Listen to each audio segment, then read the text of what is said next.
ये मायोफिब्रिल्स में ये एक न्यूरॉन है, क्या ये न्यूरॉन है ना, एक्सॉन टर्मिनल, एक्सॉन टर्मिनल, ठीक है, ये हो गया एक्सॉन टर्मिनल। ठीक है, तो ये क्या कर रहा है, जब यहां से इंपल्सेस क्या होते हैं, ये कैरी करता है, कैरी करके कहां भेज रहा है, किसी मसल सेल में। ठीक है, तो यहाँ पे क्या प्रेजेंट है, मायोफिब्रिल्स प्रेजेंट है। ये मायोफिब्रिल्स में क्या होगा, मूवमेंट होगा जब यहाँ पे इसको स्टिमुलस मिलेगा। जब यहाँ पे स्टिमुलस मिलेगा तो यहाँ पे क्या होगा, यहाँ पे जो ऑर्गेनेल्स है वो अपने सिक्रीशंस करेंगे, क्या करेंगे, अपने ऑर्गेनेल्स सिक्रीशन करेंगे। जैसे कि कैल्शियम हो गया, जब कैल्शियम रिलीज होगा तो ये एक्टिन फिलामेंट और मायोसिन फिलामेंट को कुछ इस तरीके से चेंज करेगा। जैसे ये हो गया, ठीक, ये अपनी कहा था सार्कोलेमा,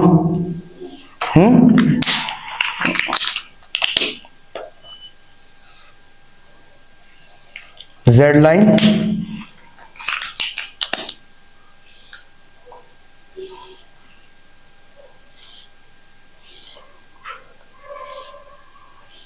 एक्टिन फिलामेंट और मायोसिन फिलामेंट। ये एक्टिन फिलामेंट हो गया और ये क्या क्या हो गया, मायोसिन फिलामेंट हो गया।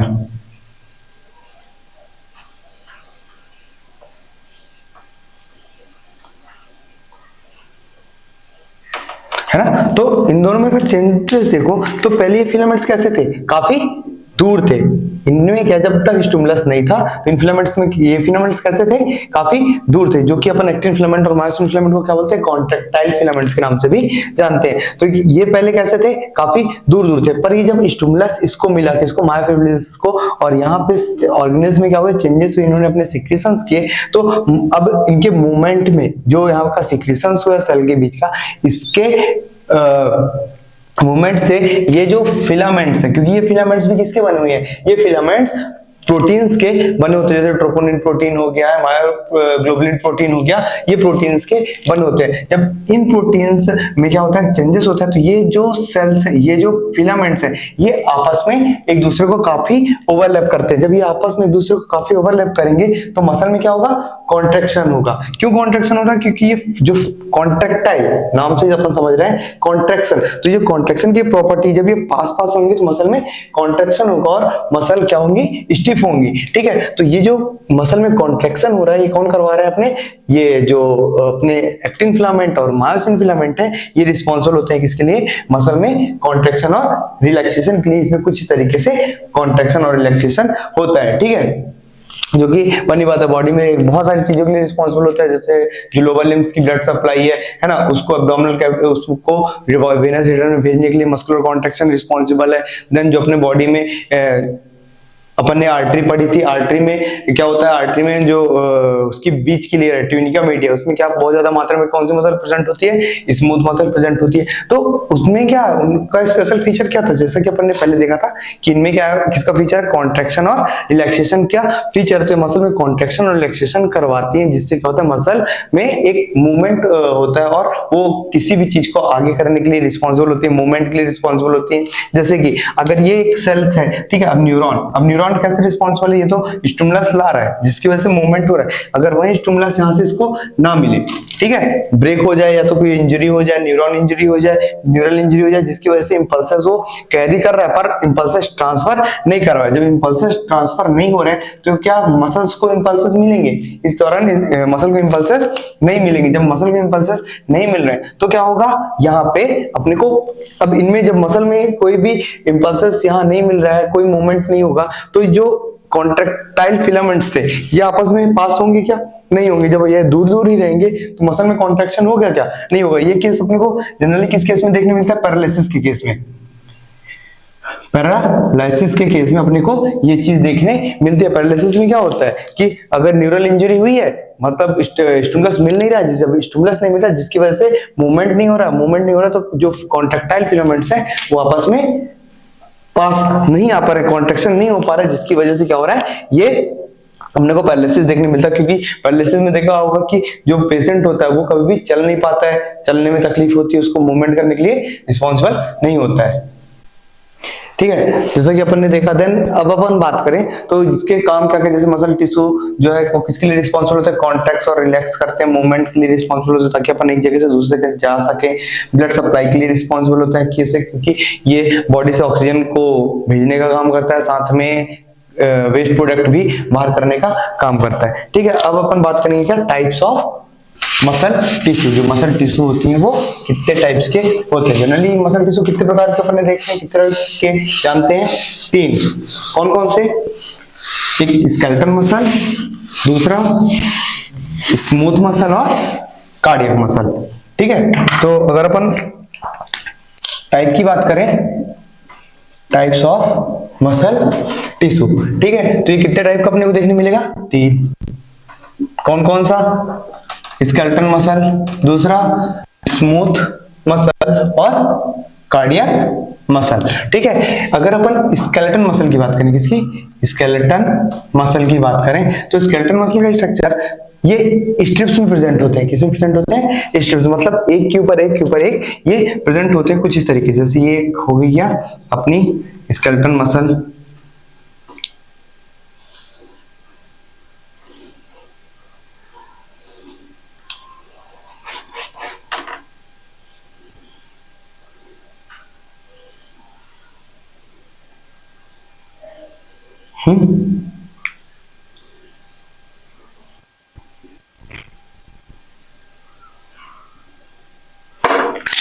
बाकी स्ट्रक्चर भाई क्या प्रेजेंट है इसमें, मायो,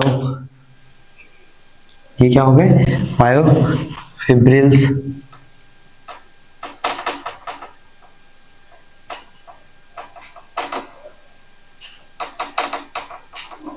क्या है, मायो फिब्रिल्स। सेम स्ट्रक्चर अपने को क्या मिलेगा यहाँ, मल्टी न्यूक्लिएटेड,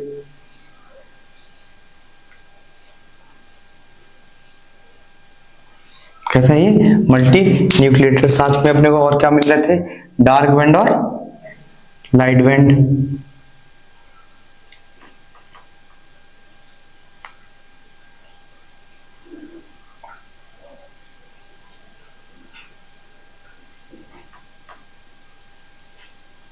ये क्या हो गया, एक स्केलेटन मसल का स्ट्रक्चर हो गया, जो कि किस में प्रेजेंट है, स्ट्रिप्स में प्रेजेंट है। बाकी structures dark band, light band, multi nucleated है। देख सकते हैं अपन जो ग्रीन कलर की स्ट्रक्चर क्या, वो न्यूक्लियस, एक सेल एक मायोसाइट के अंदर काफी न्यूक्लियस प्रेजेंट होते हैं, मायोफिब्रिल्स में इसमें प्रेजेंट होती है। ठीक है, देन इसमें अपने को कैसा, किस शेप का मिलेगा, ये सिलेंड्रिकल शेप में मिलेगा। कंट्रोल इसका कैसा है, इनवॉलंटरी कंट्रोल है कि वॉलंटरी है, वॉलंटरी कंट्रोल है। जो अपने स्केलेटन मसल होता है वो कैसे, वो अपने कंट्रोल में, इनवॉलंटरी जो अपने कंट्रोल में नहीं है। तो जो अपनी स्केलेटन मसल है, क्यों, क्योंकि अपन को अगर मूवमेंट करना है, यहाँ से यहाँ जाना है, तो ये अपने कंट्रोल में कि हाँ अपने को यहाँ से यहाँ जाना है। अगर अब जैसे कि जो अगर इनवॉलंटरी है, इनवॉलंटरी हार्ट जैसे कि अपना इनवॉलंटरी है ना, नहीं वर्क करना पर वो कर रहा है। जीआईटी सिस्टम के जो अपना ऑर्गन्स है, देन गैस्ट्रोइंटेस्टाइनल ट्रैक्ट, वो भी कैसा है, वो वहां की मसल्स कैसी है, वो इनवॉलंटरी मसल्स है। ठीक है, देन ये मल्टी न्यूक्लिएटेड होता है और ये लार्जेस्ट, अगर अपन इस स्केलेटल मसल्स की बात करें तो लगभग 50 सेंटीमीटर सबसे लॉन्गेस्ट मसल है अपने बॉडी की, जो कि कौन सी है, सार्टोरियस। ठीक है, थाई की मसल होती है। ठीक है, ये थाई की मसल सबसे लॉन्गेस्ट मसल होती है, लगभग ये 50 सेंटीमीटर लॉन्ग होती है। सार्कोमियर इसमें प्रेजेंट होते हैं, जैसे कि अपन ने देखा था सार्कोमियर जो कि क्या है, एक फंक्शनल यूनिट है। ठीक है, सार्कोमियर डार्क बैंड और लाइट बैंड को अपन ने देखा था। देन न्यूरोट्रांसमीटर इसमें बहुत ज्यादा बहुत प्रेजेंट, न्यूरोट्रांसमीटर प्रेजेंट होता है। एटीपी बहुत ज्यादा मात्रा में प्रेजेंट होता है, क्यों, क्योंकि उसको एनर्जी के लिए काफी जरूरत पड़ती है, एनर्जी की, मूवमेंट के लिए एनर्जी की जरूरत पड़ती है। ब्रांच की बात करें तो इसमें ब्रांच प्रेजेंट नहीं होती है। ठीक है, देन सप्लाई, इसमें नर्व सप्लाई में क्या था, सिंपैथेटिक और पैरासिम्पैथेटिक दोनों नर्व सप्लाई अपने को इसमें देखने मिलेगी। देन अगर अपन बात करें दूसरी मसल कौन सी, स्मूथ मसल। ठीक, स्मूथ मसल की अगर अपन बात करें तो स्मूथ मसल में क्या हो रहा है, स्मूथ मसल का स्ट्रक्चर कुछ अपने को इस तरीके का देखने मिलेगा। ये मल्टी न्यूक्लिएटेड नहीं होते, ये कैसे होते हैं, सिंगल न्यूक्लिएटेड होते हैं।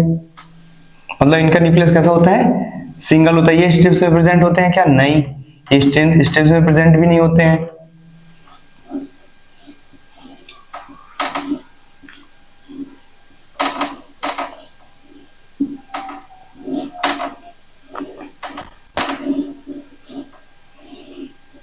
ठीक है। तो ये कौन सी मसल हो गई अपनी, स्मूथ मसल हो गई, जो कि किस शेप की होती है, स्पिंडल शेप की। अगर अपन शेप की बात करें तो कैसा है, ये स्पिंडल शेप की है, सीट लाइक पैटर्न में ये अरेंज्ड होती है, और इसमें जो इसका न्यूक्लियस है वो कहां प्रेजेंट होता है, सेंटर में प्रेजेंट होता है। ये किसके, ये जो होती है ये मसल किस कैसी होती है, इनवॉलंटरी होती है, ये अपने कंट्रोल में नहीं होती है। देन इसमें जो इनकी ऑटोमेटिसिटी है, मतलब ये वर्क जो करती है कैसे करते हैं, ऑटोमेटिकली वर्क करते हैं। जैसे कि अपन ने कुछ खाया तो जीआई सिस्टम की जो मसल्स हैं वो अपना खाना खाने के बाद वो ऑटोमेटिकली वर्क करती हैं, डाइजेस्ट होना वो वर्क करती हैं। स्मूथ मसल और कहां प्रेजेंट है, अपने ब्लड वेसल्स में, जैसे ब्लड वेसल्स में कॉन्ट्रैक्शन और रिलैक्सेशन, जो वैसे कॉन्स्ट्रिक्शन हो रहा है वैसे रिलैक्सेशन हो रहा है, उसके लिए भी रिस्पॉन्सिबल होती है कौन सी, अपनी स्मूथ मसल। ठीक है। ऑटोनॉमिक नर्वस सिस्टम जैसे कि हार्मोन्स हो गया और स्टिमुलेट करने के लिए, कॉन्ट्रैक्शन रिलैक्सेशन के लिए रिस्पॉन्सिबल होती हैं। विश्वास हो गए, है ना। देन अगली मसल आती है अपनी कौन सी, कार्डियक मसल। ठीक है। अगली मसल कौन सी है, कार्डियक मसल। ये एक स्पेशल टाइप की मसल है, क्योंकि ये सिर्फ और सिर्फ कहां प्रेजेंट होती है, हार्ट में। ये हार्ट के अलावा और कहीं प्रेजेंट अपने को देखने नहीं मिलेगी। इसलिए इसका नाम है क्या, कार्डियक मसल। ये इसका स्ट्रक्चर भी अपने को कैसा मिलेगा, स्ट्रिप्स में मिलेगा, पर ये न्यूक्लियर वो ब्रांच में मिलेगा। इसका स्ट्रक्चर कैसा मिलेगा अपने को, ब्रांच में मिलेगा। इसमें ब्रांच प्रेजेंट होते हैं, जिससे क्या होता है, इंपल्सेस को रैपिड ट्रांसफर करने के लिए रिस्पॉन्सिबल होता है। ठीक है। ये भी कैसा होता है, मल्टी न्यूक्लिएटेड होता है। इसमें अपने को बहुत, ये कैसा होता है, ये मल्टी न्यूक्लिएटेड होता है। ठीक। और इसमें क्या प्रेजेंट होते हैं, इसमें जो सेल के बीच का जंक्शन होता है वो कैसा होता है, डेस्मोसोम का। सेल का जंक्शन इसमें किसका प्रेजेंट होता है, डेस्मोसोम जंक्शन प्रेजेंट होता है, जो कि इंपल्सेस को क्या करता है, रैपिड ट्रांसफर करने के लिए रिस्पॉन्सिबल होता है।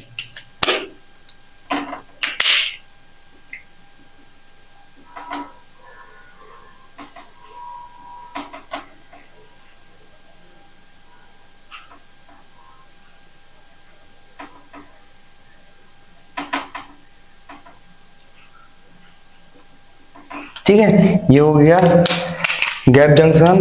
गैप जंक्शन में कौन सा, अपना डेस्मोसोम जंक्शन।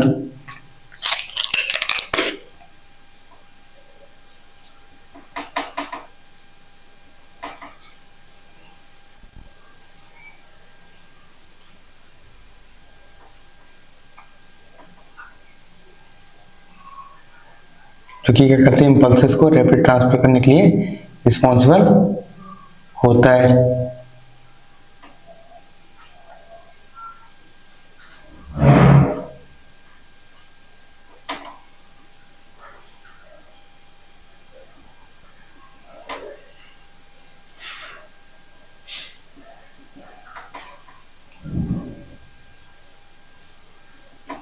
देख सकते हैं ये जो रेड कलर के स्ट्रक्चर है क्या है, ये डेस्मोसोम जंक्शन है, और इसमें आपको क्या मिल रहा है, छोटे छोटे स्ट्रिप्स देखने मिल रहे हैं। ठीक है। और इसमें जो मसल फाइबर होते हैं, ये पूरा पूरा एक मसल फाइबर एक स्ट्रक्चर की क्या है, एक यूनिट है, जिसको अपन क्या बोल रहे हैं, मसल फाइबर या तो मसल सेल के नाम से जानते हैं। ये जो स्ट्रक्चर ये कहलाती है क्या, इंटरकलेटेड डिस्क कहलाती है, जो कि दो सेल को आपस में जोड़ने का काम करती है।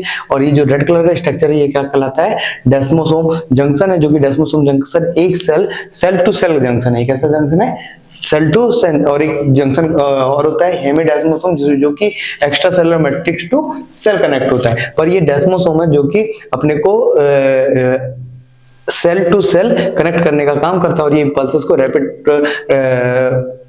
भेजने के लिए रिस्पॉन्सिबल होता है। अगर अब ये स्पेशल कैसा है, अगर कार्डियक की मसल में कहीं पे भी एक स्टिमुलस मिल रहा है क्या, जैसे कि एसए नोड या एवी नोड इंपल्सेस जनरेट करते हैं, तो अगर इनको इंपल्सेस मिलता है तो ये इंपल्सेस पूरी की पूरी मसल्स में एक ब्रांच के द्वारा, किसके द्वारा, इस ब्रांच के द्वारा वो यहां से अगर जनरेट हो रहा है तो ये मसल्स यहां से एक मसल से दूसरे मसल में ऑटोमेटिकली क्या होते हैं, ट्रांसफर हो जाते हैं। क्यों हो रहे हैं, क्योंकि इसमें क्या प्रेजेंट है, ब्रांच प्रेजेंट है। ठीक है। तो कार्डियक मसल कैसी होती है, ये वॉलंटरी है, इनवॉलंटरी है, बनी बात है। ये जो अपनी कार्डियक मसल है वो इन वॉलंटरी है, स्ट्रेन स्ट्रिप्स इसमें प्रेजेंट्स हैं। देन जो फाइबर्स की बात करें तो फाइबर्स कैसे हैं, मल्टी न्यूक्लिएटेड है, देख सकते हैं जो मसल फाइबर है वो कैसे हैं, मल्टी न्यूक्लिएटेड है। हर एक सेल के पास क्या प्रेजेंट है, न्यूक्लियस अपने को इसमें क्या मिलेगा, प्रेजेंट देखने मिलेगा।